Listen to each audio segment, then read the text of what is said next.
It's 2 a.m. Everyone else is asleep. But you're lying in bed replaying conversations from 3 years ago, creating problems that don't exist yet, solving arguments that haven't even happened. Your mind won't stop. What if I told you that over 5,000 years ago, on a battlefield frozen by doubt, this exact problem was solved, and the solution takes less than 5 minutes to apply? Stay with me. Let me ask you something. How many hours have you lost to overthinking? How many nights have you stolen from yourself, worrying about things you can't control? You replay the past. You rehearse the future. And somewhere in between, you forget to live in the only moment that actually exists, right now.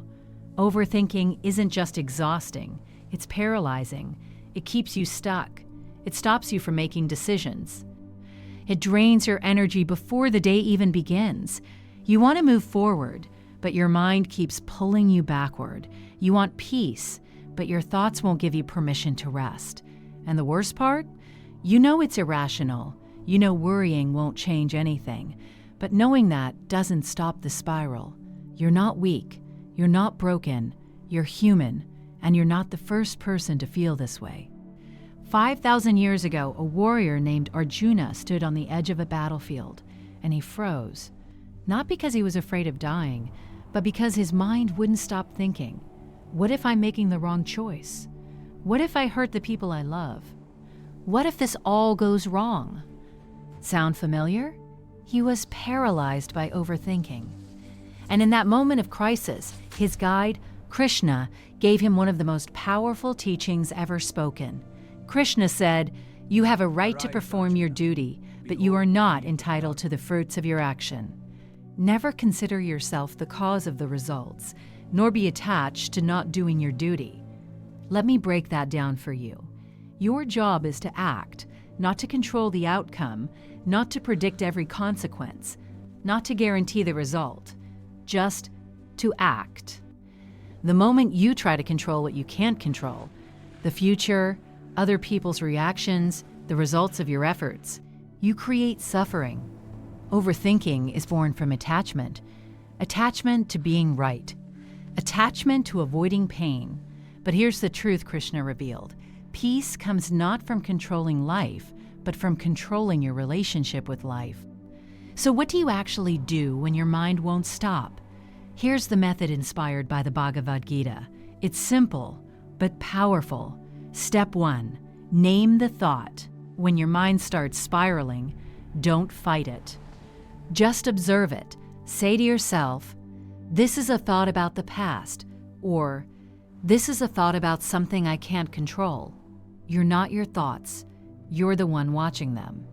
Step 2, ask one question.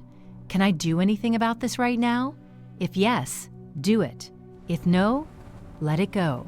This is the essence of karma yoga. Act where you can, release where you can't. Step 3, return to your duty. What is the one thing in front of you right now that you can do?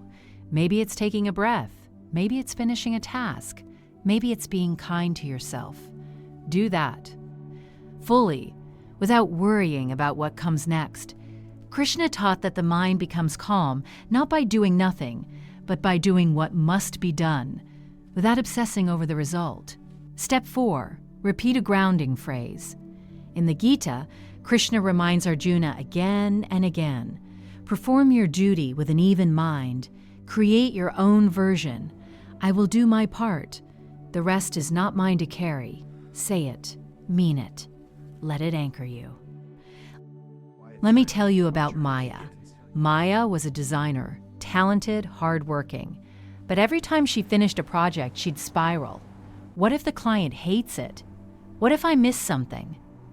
What if they think I'm not good enough? She'd refresh her email 100 times, lose sleep, rewrite things that didn't need rewriting. One day, exhausted, she came across this teaching. She realized something. She wasn't afraid of failure. She was addicted to control, so she tried the method. She finished her work. She asked herself, "Can I do anything more right now?" The answer was no. So she said her grounding phrase, I did my part. The rest is not mine to carry. And she let go. The client loved the work, but that's not the point. The point is, Maya slept that night for the first time in months. Her mind was quiet, not because life changed, but because she stopped trying to control what was never hers to control. Here's what happens when you live this way. You stop carrying the weight of 1,000 futures that will never happen. You stop punishing yourself for paths you can't rewrite. You start showing up, fully, calmly, powerfully, in the only place life actually exists, right here, right now. Your mind becomes a tool, not a prison. You rest with peace. You move through life without the constant hum of anxiety in the background. This is what Krishna called equanimity, a steady mind. Not because nothing bothers you, but because you've stopped letting what you can't control steal your power. Let me leave you with this. Overthinking is not a sign that you care too much. It's a sign that you're trying to control too much. And the beautiful, liberating truth is this: you were never supposed to carry it all. Your job is to show up, to do your best, to act with love and intention. The results, the reactions, the outcomes, those belong to life, not to you. So tonight when your mind starts racing, remember Arjuna, remember the battlefield, remember the teaching. You have a right to your effort, not to the outcome. Do your part, then let it go, and watch how much lighter your life becomes. If this resonated with you, take a breath, and maybe try the method tonight. You deserve a quiet mind. You deserve peace. And it's closer than you think.